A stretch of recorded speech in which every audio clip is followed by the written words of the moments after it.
អូខេសួស្តីបងប្អូនទាំងគ្នាស្វាគមន៍នៅកម្មការ Channel Pro តែអូខេថ្ងៃនេះខ្ញុំនឹងមកនិយាយប្រៀបធៀបអំពីរឿងទូចមួយទៅអ្នកទាំងអស់គ្នាប្រហែលជាមិនដាចាប់អារម្មណ៍ទេហើយយើងតែនៅប្រទេសឃើញជាមួយនឹងផ្នែករបស់យើងសឹងតែរាល់ថ្ងៃជាពិសេសបងប្អូនដែលគាត់នៅតាមតំបន់ជនបទណាចឹងថ្ងៃនេះគឺខ្ញុំលើកនិយាយអំពីសត្វកណ្ដៀរដែលសត្វកណ្ដៀរនោះគឺសំដៅទៅលើការដែលគាត់អត់មានវិស្វករទេហើយដើម្បីគាត់អាចសាងសង់ដំបូលនឹងបានខ្ពស់ដូចជាមនុស្សរបស់យើងសាងសង់អគារខ្ពស់ៗដែរហើយបើធៀបជាមួយនឹងមនុស្សយើងធំប៉ុណ្ណឹងយើងសង់អគារបានខ្ពស់បានធំតែបើយើងធៀបជាមួយនឹងសត្វកណ្ដៀរវិញបើយើងបង្រួមខ្លួនយើងឲ្យតូចប៉ុនកណ្ដៀ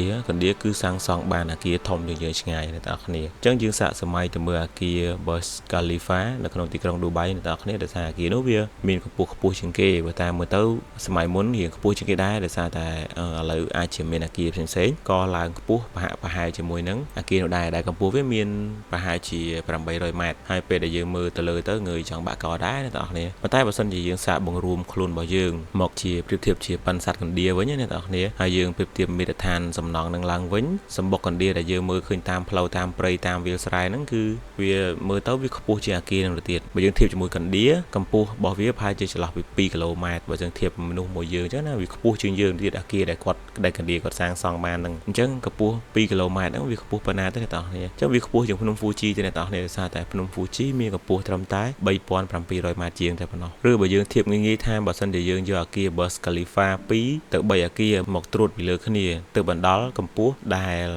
2គីឡូម៉ែត្រនោះចឹងអញ្ចឹងបានកម្ពស់ប៉ុណ្ណឹងអញ្ចឹងនេះគឺជាសំណង់មួយដែលសាងសង់ដោយសត្វអ្នកនរគ្នាមិនមែនសាងសង់ដោយមនុស្សទេណាប៉ុន្តែវាក៏អាចចាត់ទុកថាជាវត្ថុដ៏អស្ចារ្យបំផុតមួយដែរនៅក្នុងលោកប៉ុន្តែនេះមិនមែនជាចំណុចដែលយើងគួរឲ្យព្រឺរោមឬក៏ស្ងើចសរសើរនោះទេដោយសារវាជាធម្មជាតិរបស់សត្វដែរប៉ុន្តែចំណុចដែលធ្វើឲ្យអ្នកវិទ្យាសាស្ត្រគាត់ងើយឆ្ងល់មកយូរហើយនោះគឺអ្នកសាងសង់អគារយក្សនេះគ្រាន់តែជាសត្វល្អិតតូចៗទំហំមិនដល់1សង់ទីម៉ែត្រផងហើយអ្វីដែលសំខាន់ទៀតនោះគឺពួកគាត់ហ្នឹងគឺមើលអីអត់ឃើញទេមិនមែនសត្វកណ្ដៀរអត់មានភ្នែកទេណាសត្វកណ្ដៀរគាត់មានភ្នែកអ្នកនរគ្នាប៉ុន្តែគាត់សាងសង់ដំបូកហ្នឹងគឺនៅក្នុងទីងងឹតឈឹងតែម្ដងមិនមែនគាត់សាងសង់ដោយប្រើមានភ្លើងសូឡាឬក៏មានតភ្លើងរត់ចូលអីដូចយើងទេណាចឹងអ្នកនរគ្នាឃើញហើយភាគច្រើនគឺគាត់នៅតែក្នុងដំបូករបស់គាត់ទេហើយគាត់សាងសង់ឡើងមកលើម្ដងបន្តិចហើយប្រើជីវិតរស់នៅក្នុងភាពងងឹតឈឹងអញ្ចឹងគ្រប់ពេលវេលាគ្មានប្លង់គូសវាគ្មានប្លង់មេមានមេការចាំបញ្ជាថាអ្នកណាត្រូវធ្វើអីគ្មានស្ថាបត្យករចាំរចនាឲ្យប៉ុន្តែវាអាចបង្កើតប្រព័ន្ធបញ្ចេញឬក៏បញ្ចូលខ្យល់ហ្នឹងយ៉ាងស្មុគស្មាញហើយបើយើងមើលទៅសម្បុកកណ្ដៀរអ្នកទាំងអស់នេះគឺរុនស្មុគស្មាញមែនតើគឺច្រើនរុនមែនតើ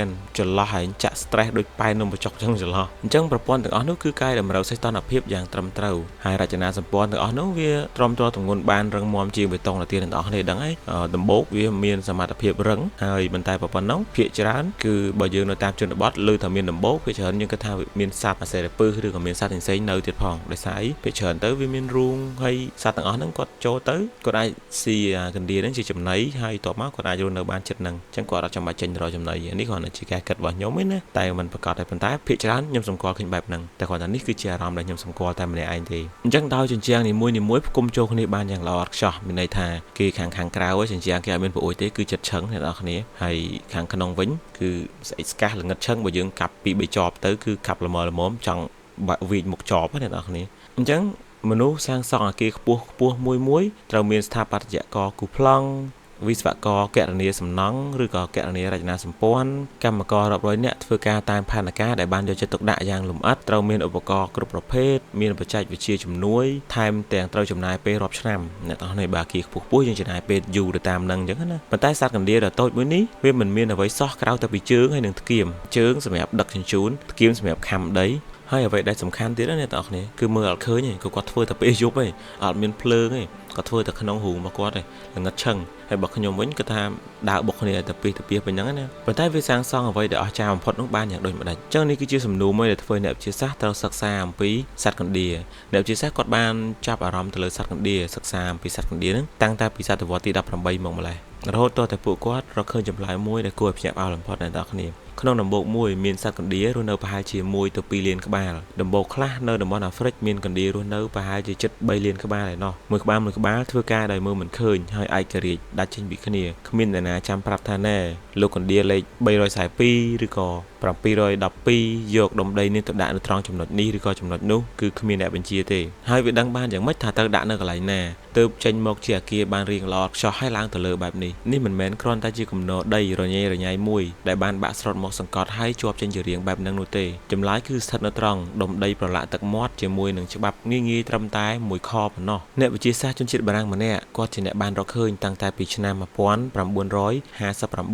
គាត់ហៅវាថា Stigmergy អ្នកនរគ្នាដែលយើងបកប្រែត្រង់មកគឺជាការតំណាក់តំណងតាមរយៈបរិស្ថានប៉ុន្តែខ្ញុំសូមហៅវាងាយៗថាការនិយាយគ្នាជាមួយដីយើងសួរស្ដាប់បន្តិចណាអញ្ចឹងតើសត្វកណ្ដៀររៀបចំផ្ទះរបស់ខ្លួនបានយ៉ាងដូចម្ដេចរៀបចំខុនដូរបស់ខ្លួនបានយ៉ាងដូចម្ដេចសត្វកណ្ដៀរដំបូង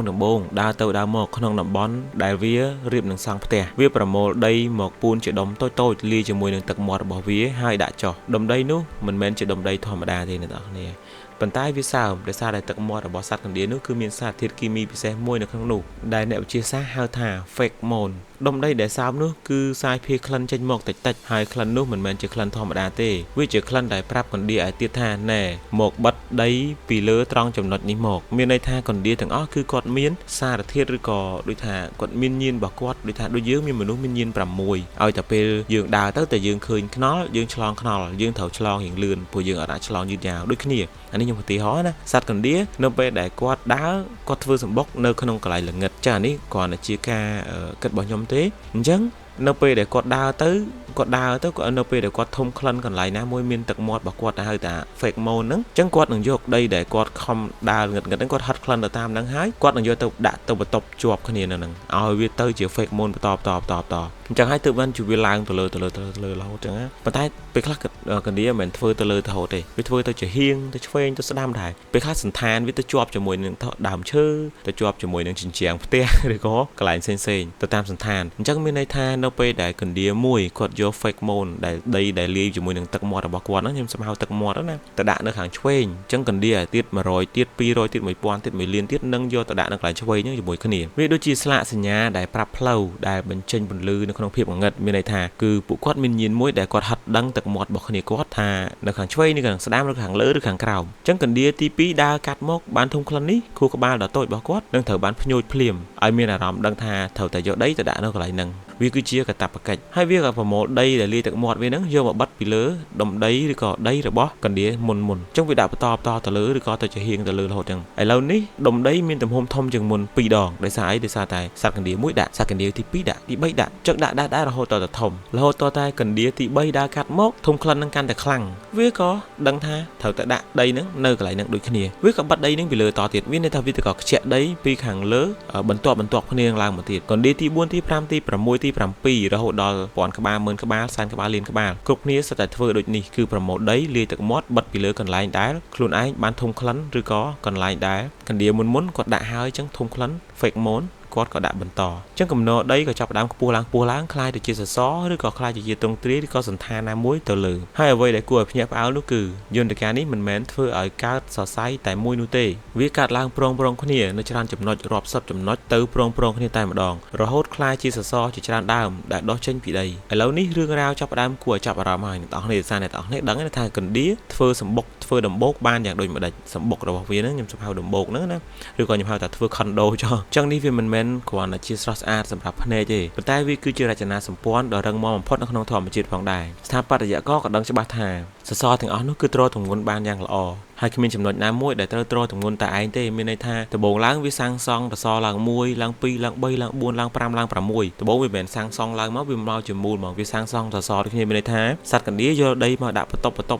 លើគ្នាម្នាក់នេះដាក់នៅខាងនេះក្រុមនេះដាក់នៅខាងនោះដាក់ទៅអញ្ចឹងវាឡើងមកលើប្រងគ្នាមានន័យថាវាមានដូចថា50សសរអញ្ចឹងទៅអញ្ចឹងដល់ពេលវាឡើងមកដល់លើរៀងឆ្ងាយហើយពេលដែលចិត្តភ្លឺមេចុះចាប់ដើមត្រជាក់កណ្ដៀរចាប់ដើមសាងសង់បិទរុនខ្លួនឯងសិនមានន័យថាឲ្យតែមេចាប់ដើមត្រជាក់គាត់ដឹងពីអាកាសធាតុត្រជាក់គាត់ចាប់ដើមធ្វើឲ្យសសរហ្នឹងបិទចិត្តមានន័យថាគាត់ឈប់ធ្វើហើយអញ្ចឹងកណ្ដៀរគឺចុះទៅខាងក្រោមវិញនៅពេលថ្ងៃសត្វកណ្ដៀរគឺចុះទៅខាងក្រោមមានន័យថាគាត់អត់ក្តៅទេគាត់អត់អាចក្តៅបានទេសត្វកណ្ដៀរ គាត់អាចក្តៅបានគឺគាត់ត្រូវការភាពត្រជាក់ចឹងហើយនេះគឺជាហេតុផលដែលសត្វកណ្ដៀរគឺគាត់ធ្វើនៅក្នុងភាពងងឹតអញ្ចឹងសត្វកណ្ដៀរគឺគាត់អត់ត្រូវការពន្លឺទេអញ្ចឹងឲ្យតែពេលដែលគាត់ធ្វើដល់ចិត្តភ្លឺឬក៏ហៅថាមេឃចាប់ដើមមានត្រជាក់មានសន្សើមគឺគាត់អាចជាលែងដឹងនេះសម្រាប់ខ្ញុំគិតទេណាគាត់អាចជាហិតលែងដឹងឬក៏ចាប់ដើមត្រជាក់ទៅមានសំណើមទៅគាត់អាចជាចុះត្រជាក់សំទោសគាត់អាចជាចុះទៅខាងក្រោមវិញឬថាអាចទៅសម្រាកឬក៏ទឹកមាត់របស់គាត់នោះគឺវាចាប់ដើមមានសំណើមលាយឡំឬក៏មានក្លិនត្រជាក់ឬក៏ចំហាយត្រជាក់គឺគាត់ឈប់ធ្វើហើយគឺគាត់ចាប់ដើមធ្វើជាដំបូលឬក៏បិទរុននឹងឲ្យជិតសិនហើយគាត់ចុះទៅក្រោមព្រោះគាត់អត់ត្រូវការពន្លឺទេអ្នកទាំងអស់គ្នាហើយបើអ្នកខ្លះគេហៅថាកណ្ដៀរនឹងខ្វាក់ភ្នែកប៉ុន្តែតាមពិតកណ្ដៀរអត់ខ្វាក់ទេគ្រាន់តែគាត់មិនចាំបាច់មានពន្លឺទេគាត់ធ្វើការទៅតាមទឹកមាត់របស់គាត់អាចដើរទៅមកនៅក្នុងរូបរបស់គាត់បានដោយមិនចាំបាច់ប្រើពន្លឺអ្នកទាំងអស់គ្នាតែគាត់អាចដើរបានហាត់ក្លិនបានដឹងបានអញ្ចឹងណាអានេះគ្រាន់តែជាការខ្ញុំគិតទេប៉ុន្តែយើងទៅទៀតឥឡូវមកដល់ផ្នែកមួយដែលមនុស្សភាគច្រើនមានការភ័ន្តច្រឡំខ្លាំងយើងឃើញដំបូលកណ្ដៀរខ្ពស់ឈរតដែតផុតពីលើដីហើយយើងគិតថានោះគឺជាផ្ទះរបស់កណ្ដៀរដូចជាអគាររបស់យើងដូចជាអាផាតមិនរបស់យើងអញ្ចឹងណាប៉ុន្តែការពិតទៅកណ្ដៀរបានរស់នៅអាផ្នែកខ្ពស់ហ្នឹងឯងអ្នកនរគ្នាសូម្បីតែ1000ឬក៏2000កណ្ដៀរក៏អត់មានដែរអញ្ចឹងតួដំបូកដែលយើងឃើញនោះវាមិនមែនជាផ្ទះរបស់វាទេវាគឺជាសួតអ្នកនរគ្នាកុំអាលយល់ច្រឡំថាវាមិននៅលើហ្នឹងណាវាគឺជាសួតឬក៏ហៅយ៉ាងទៀតថាបំពង់បញ្ចេញបញ្ចូលខ្យល់ຂະຫນាតយៈទៅវិញនេះកុំយល់ច្រឡំថាកណ្ដៀរពេលដែលធ្វើខ្ពស់ទៅលើហើយវានៅលើវាអត់នៅទេដោយសារវាអត់ត្រូវការពន្លឺវាស្ថិតនៅក្រោមជ្រៅទៅដីជួនកាលជម្រៅដល់ទៅ3ម៉ែត្រឬជ្រៅជាងនឹងទៅទៀតទីនោះហើយដែលជាមហាក្សត្រយានីឬក៏មហាក្សត្រីឬក៏ស្ដេចកណ្ដៀរហ្នឹងដ៏ធំសម្បើមហ្នឹងរស់នៅដែលកូនកណ្ដៀររាប់សែនរាប់លានអ្នកហ្នឹងត្រូវបានចិញ្ចឹមបីបាច់ស្ដេចរបស់គេហ្នឹងកណ្ដៀរដែលជាកម្មករធ្វើការយ៉ាងមមាញឹកហើយដែលសំខាន់បំផុតទីនោះមានកសិដ្ឋានផ្សិតអ្នកទាំងអស់គ្នាត្រូវដឹងថាកណ្ដៀរចំណីរបស់គេគឺផ្សិតអញ្ចឹងគេត្រូវមានចែកអ្នកធ្វើកសិដ្ឋានអ្នកអីចឹងទៅត្រូវហើយអ្នកនរគ្នាកណ្ដៀរធ្វើកសិកម្មមិនធ្វើកសិដ្ឋានទេណាកណ្ដៀរគឺមានកម្មករផ្នែកធ្វើកសិកម្មហើយវាធ្វើមុនមនុស្សរាប់លានឆ្នាំទៅទៀតកណ្ដៀរមិនមែនស៊ីតែឈើពុកដូចមនុស្សយើងគិតនោះទេកណ្ដៀរមួយចំនួនជាពិសេសសត្វកណ្ដៀរនៅអាហ្វ្រិកដែលសង់ដំបូកធំទាំងនោះវាធ្វើកសិកម្មដ៏ស្មុគស្មាញមួយវាដាំផ្សិតមួយប្រភេទទុកធ្វើជាចំណីអាហារគោលរបស់វាមិនមែនវាស៊ីឈើទេណាវាមិនមែនស៊ីឈើទាំងស្រុងទេតែដំណើរការដាំផ្សិតឬក៏ដំណើរការធ្វើកសិកម្មរបស់វានឹងគឺធ្វើបែបម៉េចកម្មករកណ្ដៀរនឹងចេញទៅប្រមូលស្លឹកឈើស្ងួតស្មៅស្ងួតកំទេចរុក្ខជាតិផ្សេងត្រឡប់មកវិញហើយទំពាលាយឲ្យម៉ត់លាយចូលគ្នាជាមួយនឹងសារធាតុនៅក្នុងក្រពះរបស់វារហូតคล้ายទៅជាដុំកាកសរសៃសើមអញ្ចឹងមានន័យថាកណ្ដៀរវាទៅប្រមូលស៊ីស្លឹកស្លឹកឈើផ្លែឈើឬឈើអីវាស៊ីចូលគ្នាហើយរហូតដល់คล้ายទៅជាកាកសរសៃសើមហើយយកទៅតម្រៀបគ្នានៅក្នុងបន្ទប់ពិសេសក្រោមដីទីនោះប្រៀបដូចជាថ្នាលដាំដុះសម្រាប់បណ្ដុះផ្សិតគេហៅផ្សិតដែលវាស៊ីនឹងគេហៅថាផ្សិតរ៉ាស់អ្នកនរគ្នាផ្សិតដែលកណ្ដៀរស៊ីជាចំណីអាហារហ្នឹងណាអញ្ចឹងទីនោះវាទៅជាថ្នាលដែលសម្រាប់គេបដោះផ្សិតអ្នកនរគ្នាធ្លាប់កាប់ដីដំបូកឃើញខ្ញុំផ្សិតទូចសសរទន់អញ្ចឹងគេហៅថាផ្សិតរ៉ាស់ផ្សិតប្រភេទនេះជាប្រភេទអាហារសម្បូរប្រូតេអ៊ីនខ្ពស់និងងាយរំលាយសមស្របសម្រាប់ចិញ្ចឹមកូនកណ្ដៀរនិងសម្រាប់ចិញ្ចឹមស្ដេចរបស់កណ្ដៀរនឹងឯងប៉ុន្តែផ្សិតរ៉ាស់នេះវារឿងច្រើនបន្តិចអ្នកនរគ្នាវារឿងច្រើនបន្តិចដើម្បីតម្រាំថាវាបានដោះលូតលាស់ដែរអញ្ចឹងខ្ញុំនឹងបន្តប្រាប់បងប្អូនគ្នាទៀតអញ្ចឹងវាត្រូវការផ្សិតរ៉ាស់វាត្រូវការសីតុណ្ហភាពដែលត្រឹមត្រូវបំផុតសីតុណ្ហភាពដែលត្រូវការនោះគឺយ៉ាងតិចគឺ31អង្សាពិសេសគ្រប់ពេលវេលាពេលណាក៏ត្រូវតែសីតុណ្ហភាព31អង្សាដែរអញ្ចឹងបើសីតុណ្ហភាពទាបជាងនេះផ្សិតនឹងលូតលាស់យឺតបើសីតុណ្ហភាពខ្ពស់ជាងនេះផ្សិតនឹងងាប់ហើយបើផ្សិតនឹងងាប់សត្វកណ្ដៀរទាំងអស់មកដំបូកហ្នឹងមួយនគរហ្នឹងមួយខុនដូហ្នឹងក៏ងាប់ទៅតាមគេដែរព្រោះអត់មានអាហារហើយបើនៅអាហ្វ្រិកវិញពេលថ្ងៃសីតុណ្ហភាពឡើងដល់ជាង40អង្សាហើយពេលយប់ធ្លាក់ចុះសល់ជាង10អង្សាប្រែប្រួលក៏ពេលវេលាចុះកណ្ដៀរគ្រប់គ្រងសីតុណ្ហភាពឲ្យថេរបានយ៉ាងដូចម្ដេចនេះគូក្បាលកណ្ដៀរពេលខ្លះឆ្លាតដែរអញ្ចឹងនេះគឺជាចំណុចដែលដំបូកកណ្ដៀរបង្ហាញអំពីភាពអច្ឆរិយៈនៃអ្នកទាំងអស់គ្នាពេលខ្លះយើងអាចចាប់អារម្មណ៍ទេអញ្ចឹងតួដំបូកដែលខ្ពស់ត្រដែតលើដីនោះវាគឺជារចនាសម្ព័ន្ធដ៏ស្មុគស្មាញសម្រាប់រក្សាសីតុណ្ហភាពហើយបើយើងពុះដំបូកកណ្ដៀរមើលទៅយើងនឹងឃើញបំពង់រាប់ពាន់រាប់ម៉ឺនបំពង់ខ្លះតូចខ្លះធំខ្លះប៉ុនកណ្ដៃខ្លះប៉ុនមេដៃហើយរលោងគ្រប់បំពង់ទាំងអស់ភ្ជាប់គ្នាដូចជាសរសៃឈាមនៅក្នុងរាងកាយមនុស្សយើងដែរបំពង់ទាំងនោះមិនមែនកើតឡើងបែបចៃដន្យនោះទេប៉ុន្តែវាត្រូវបានរចនាឡើងឲ្យខ្យល់ហូរកាត់បានយ៉ាងមានប្រសិទ្ធភាពដូចជាបំពង់បញ្ចេញបញ្ចូលខ្យល់ក្នុងអគារសម័យថ្មីប៉ុន្តែវាស្មុគស្មាញជាងអគារសម័យថ្មីនេះច្រើនតិចដោយសារតែអនុដឹងហ៊ុនស្អីខ្លះអញ្ចឹងប្រព័ន្ធបញ្ចេញបញ្ចូលខ្យល់និងរក្សាសីតុណ្ហភាពរបស់កណ្ដៀរហ្នឹងគឺវានៅប្រើរហូតពីដើមមករហូតមកដល់បច្ចុប្បន្នប៉ុ ប៉ុន្តែនៅពេលដែលមេឃក្តៅខ្លាំងនៅខាងក្រៅជញ្ជាំងផ្នែកខាងក្រៅនៃដំបូកនឹងស្រូបកម្ដៅទុកអ្នកទាំងគ្នាស្ដាប់ឲ្យទាន់ណាដោយសារជញ្ជាំងដំបូកក្រាស់ណាអ្នកទាំងគ្នាអ្នកទាំងគ្នាដែលសង្កេតមើលយើងកាប់ដំបូក 4-5 ចប់ឬក៏2ចប់3ចប់បានទៅដល់ចំណុចដែលវាមានរុនខ្យល់រុនចុះទៅក្រោមហ្នឹងប៉ុន្តែសំណួរគឺថាចុះបើក្រាស់អញ្ចឹងតើដំបូងវាធ្វើមិនបានក្រាស់អញ្ចឹង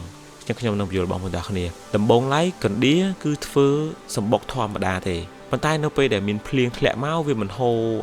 អាដីពីលើនឹងចុះមកហាប់ឲ្យវាមិនហូរចុះមកក្រោមនៅពេលដីនឹងសើមអញ្ចឹងពេលដែលភ្លៀងមកឬក៏មានខ្យល់មកវានឹងហូរ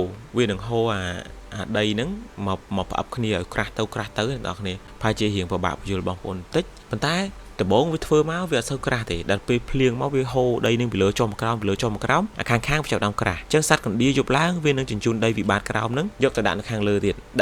ញ្ចឹងវាធ្វើបែបនេះដដែលយូរទៅអាដីនៅខាងលើហ្នឹងខាងក្រៅហ្នឹងវាក្រាស់ទៅ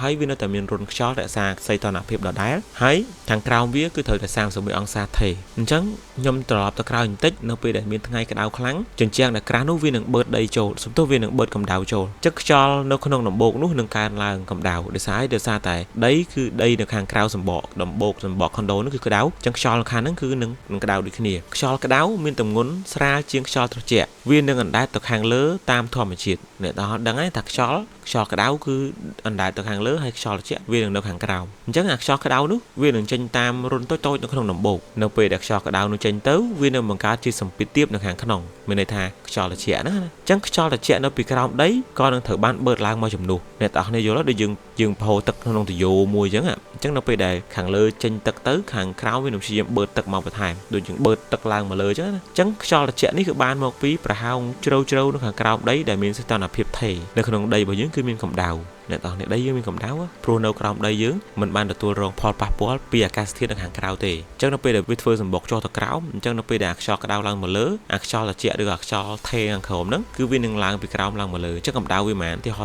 31ទីហោអញ្ចឹងណាអ្នកទាំងនេះអញ្ចឹងវានឹងនៅតែ31រហូតអាក្តៅឡើងទៅលើអស់ដល់ពេលអាក្រោមនេះវានៅតែ31រហូតប៉ុន្តែនៅពេលយប់វិញម្ដងនៅពេលដែលសន្តិភាពខាងក្រៅធ្លាក់ចុះអញ្ចឹងជញ្ជាំងដំបូកនឹងចាប់ផ្ដើមបញ្ចេញកម្ដៅដែលសន្សំទុកពេលថ្ងៃហ្នឹងមកវិញដោយសារពេលថ្ងៃវាបានបឺតកម្ដៅច្រើនណាគិតមើល12ម៉ោងតាំងពីព្រលឹមរហូតដល់យប់អញ្ចឹងធ្វើឲ្យសីតុណ្ហភាពនៅខាងក្នុងដំបូកហ្នឹងមិនត្រជាក់ពេកទេដំណើរការនេះគេហៅថាឥទ្ធិពលបំពង់ផ្សែងឬ chemical effect ក្នុងភាសាអង់គ្លេសណាបងប្អូនប៉ុន្តែខ្ញុំអត់សូវចេះអង់គ្លេសទេខ្ញុំសំហៅថាឥទ្ធិពលបំពង់ផ្សែងចុះឬក៏គេហៅថាបំពង់បឺតឬក៏ចរន្តចេញចូលហ្នឹងណាឬក៏សីតុណ្ហភាពថេរអញ្ចឹងខ្ញុំសំហៅអញ្ចឹងចុះវាជាគោលការណ៍ដូចគ្នាជាមួយនឹងផ្នែកនៅក្នុងបំពង់ផ្សែងផ្ទះរបស់យើងដែរមានន័យថាវាហុយឡើងទៅលើដើម្បីបឺតខ្យល់ខាងក្រោមឬក៏ដូចជាខ្យល់នៅក្នុងបាឡុងមួយដែលធ្វើឲ្យបាឡុងអណ្ដែតទៅលើបានដោយសារខ្យល់ហ្នឹងគឺខ្យល់ក្តៅអ្នកនរគ្នាប៉ុន្តែអ្វីដែលធ្វើឲ្យដំបូករបស់សត្វកណ្ដៀរហ្នឹងអស្ចារ្យជាងបំពង់ផ្សែងធម្មតានោះគឺវាមានប្រព័ន្ធគ្រប់គ្រងដ៏ស្មុគស្មាញខ្លាំងជាងបំពង់ផ្សែងធម្មតាជញ្ជាំងនៃដំបូកមិនមែនក្រាស់ស្មើគ្នាគ្រប់កន្លែងទេកន្លែងខ្លះក្រាស់កន្លែងខ្លះស្ដើង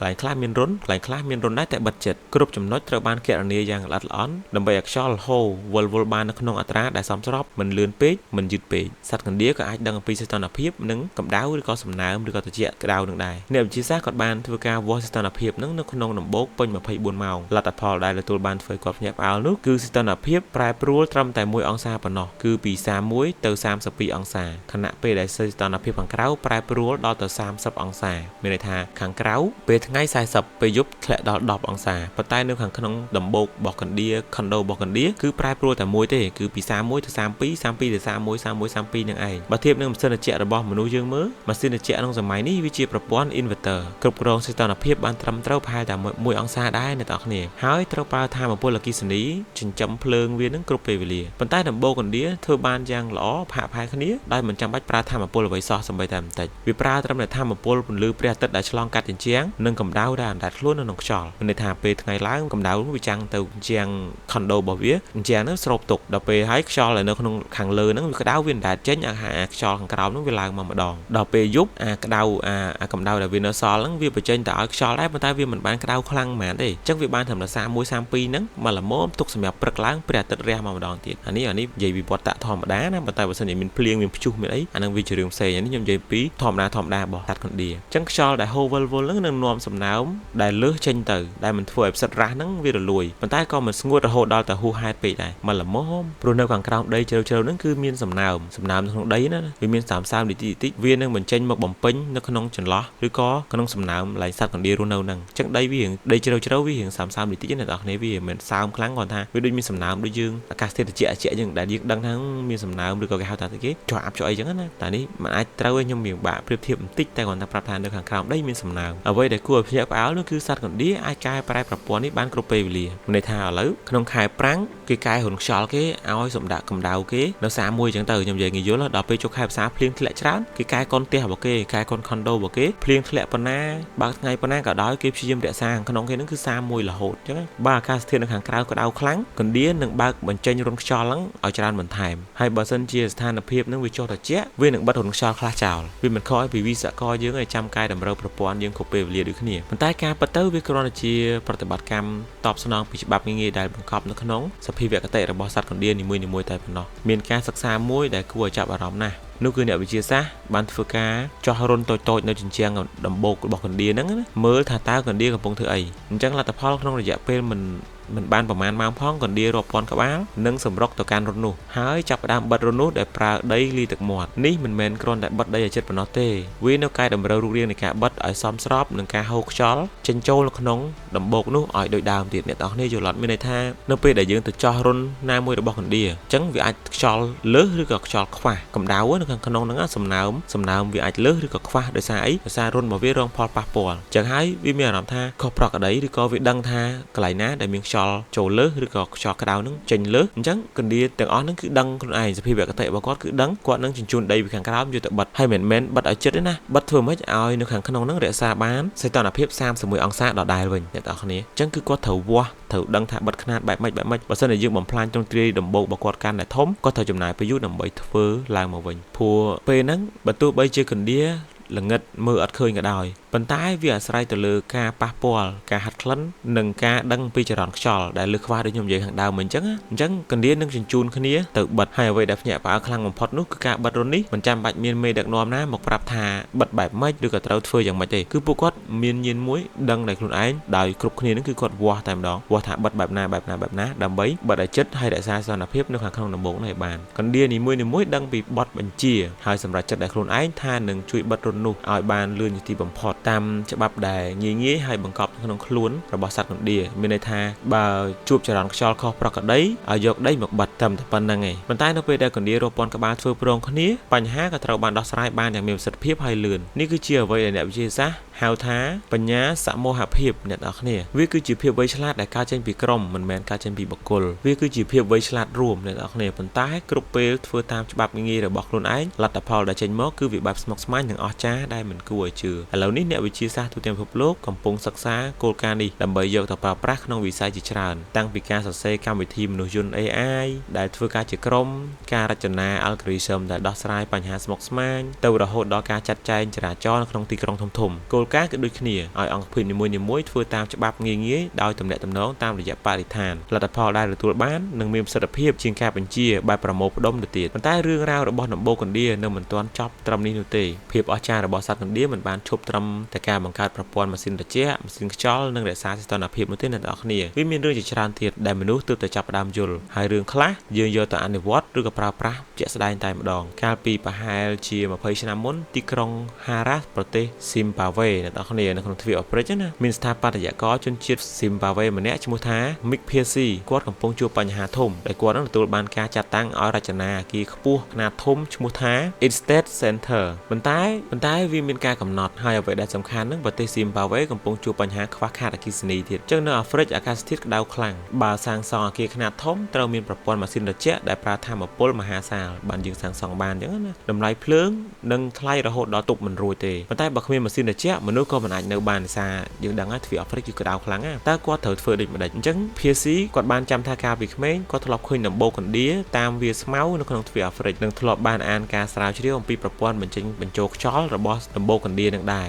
គាត់ក៏គិតថាបើកណ្ដៀរធ្វើបានហេតុអ្វីយើងធ្វើមិនបានគាត់ក៏ចាប់ផ្ដើមសិក្សាអំពីដំបូកកណ្ដៀរនឹងយ៉ាងយកចិត្តទុកដាក់ហើយគាត់ទៅមើលរបស់ពិតថតរូបវាស់ខ្នាតសង្កេតមើលច្រកផ្លូវផ្សេងហើយគាត់ក៏ចាប់ផ្ដើមរចនាអគារដែលយកគំរូតាមគោលការណ៍របស់ដំបូកកណ្ដៀរ លាអាគារ Estate Center ដែលសាងសង់រួចនោះមានប្រព័ន្ធបញ្ចេញបញ្ចូលខ្យល់បែបមិនចាំបាច់ប្រើម៉ាស៊ីនត្រជាក់ឡើយអាគារមានបំពង់ខ្យល់ខ្នាតធំជាច្រើនបំពង់ដោយបំពង់ដំបូលកណ្ដៀខ្យល់ត្រជាក់ពីក្រោមដីត្រូវបានបឺតឡើងមកហូរឆ្លងកាត់អាគារហើយខ្យល់ក្តៅក៏អណ្តែតចេញតាមបំពង់ខាងលើជញ្ជាំងអាគារក៏ត្រូវបានរចនាឲ្យក្រាស់ល្មមដើម្បីស្រូបយកកម្ដៅពេលថ្ងៃនិងសន្សំបញ្ចេញកម្ដៅមកវិញនៅពេលយប់ដូចជញ្ជាំងដំបូលកណ្ដៀដែរធ្វើឲ្យស្ថានភាពនៅខាងក្នុងអាគារពេញថេរមួយថ្ងៃគឺមិនបានកើនឡើងខុសប្រក្រតីឬក៏ស្រុតចុះខុសប្រក្រតីនោះទេលទ្ធផលដែលទទួលបានគឺធ្វើឲ្យគ្រប់គ្នានឹងគឺស្រឡាំងកាំងគេនេះគឺសន្សំសំចៃថាមពលបានរហូតដល់ 90% បើធៀបនឹងអាគារទូទៅដែលប្រើម៉ាស៊ីនត្រជាក់តម្លៃភ្លើងថោកជាងអាគារផ្សេងៗនៅក្នុងទីក្រុងយ៉ាងច្រើនថែមទាំងមនុស្សដែលធ្វើការនៅក្នុងអាគារនោះបានប្រាប់ថាខ្យល់ខាងក្នុងស្រស់ថ្លាជាងអាគារដែលប្រើម៉ាស៊ីនត្រជាក់ទៅទៀតព្រោះមានខ្យល់បរិសុទ្ធហូរវិលគ្រប់ពេលវេលាមិនហប់មិនក្តៅមិនត្រជាក់ពេកភាពជោគជ័យរបស់អាគារនេះគឺคล้ายទៅជាកម្លាំងជំរុញចិត្តឲ្យស្ថាបត្យករទូទាំងពិភពលោកចាប់ផ្ដើមសិក្សាអំពីរឿងនេះយ៉ាងយកចិត្តទុកដាក់វាគឺជាចំណុចចាប់ផ្ដើមដែលយើងចាប់ផ្ដើមយកគំរូតាមបែបធម្មជាតិកន្លែងនេះខ្ញុំសូមបើកវងកញ្ចក់បន្តិចអ្នកទាំងអស់គ្នាមើលទៅមើល condo apartment ឬក៏អាគារខ្ពស់ៗផ្សេងៗភាគច្រើនឆ្នៃចេញពីផ្លែចេកផ្លែត្រសក់ផ្លែឈើរីអ្នកខ្លះទៀតផ្លែនេះផ្លែនោះកាត់ជាឆិតជាផ្អៀងអញ្ចឹងទៅអញ្ចឹងជាក់ស្ដែងសម័យឥឡូវភាគច្រើនមនុស្សសម័យទៅតាមសัตว์មើលយន្តហោះចម្បាំងឬក៏យន្តហោះនេះក៏ភាគច្រើនចេញពីសัตว์ឥន្ទ្រីអញ្ចឹងទៅសัตว์បក្សីអញ្ចឹងទៅភាគច្រើនសម័យឥឡូវមនុស្សចាប់ដើមសម្លឹងទៅឃើញភាពឆ្លាតវៃរបស់សัตว์កណ្ដៀសัตว์ឥន្ទ្រ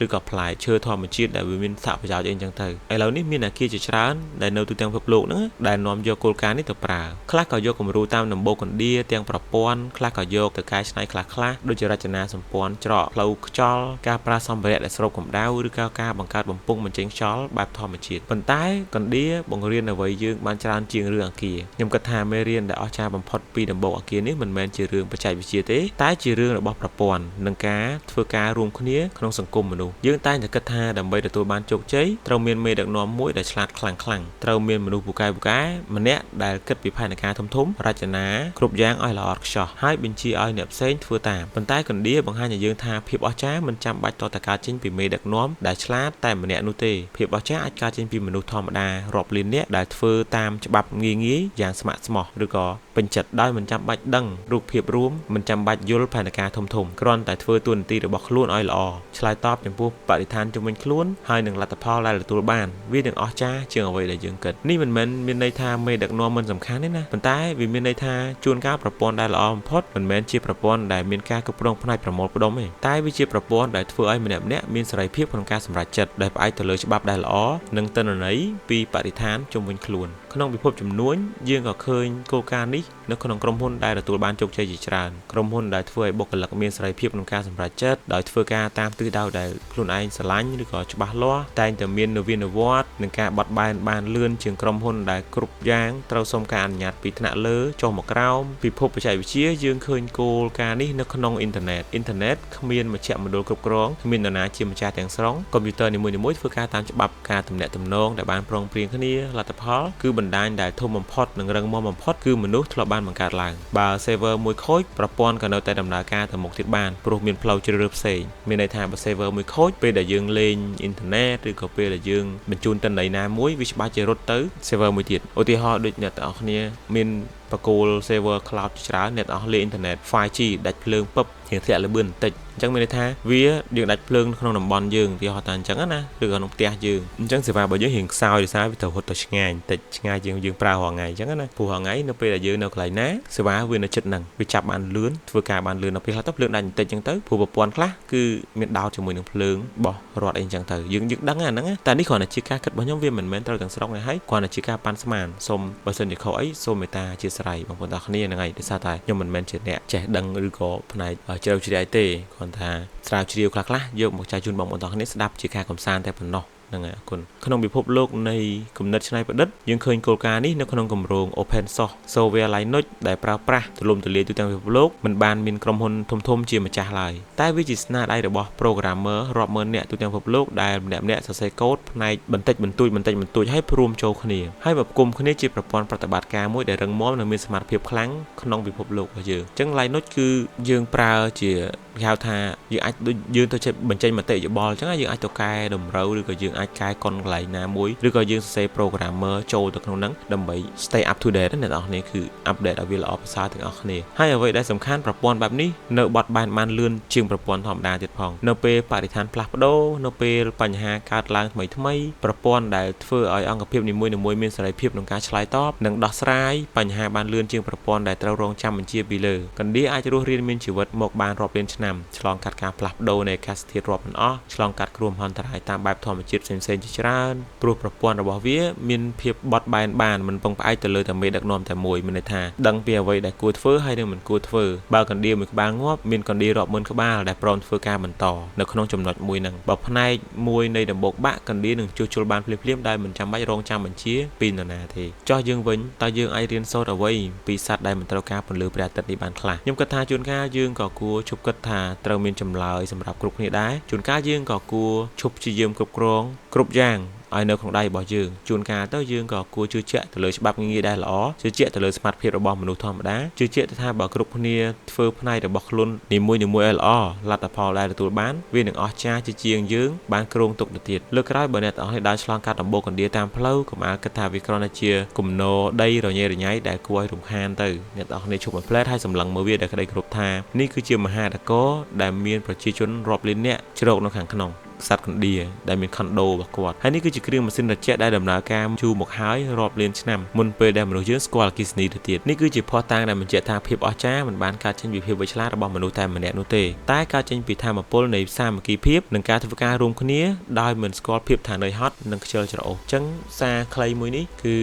ជាអត្ថបទមួយដែលខ្ញុំ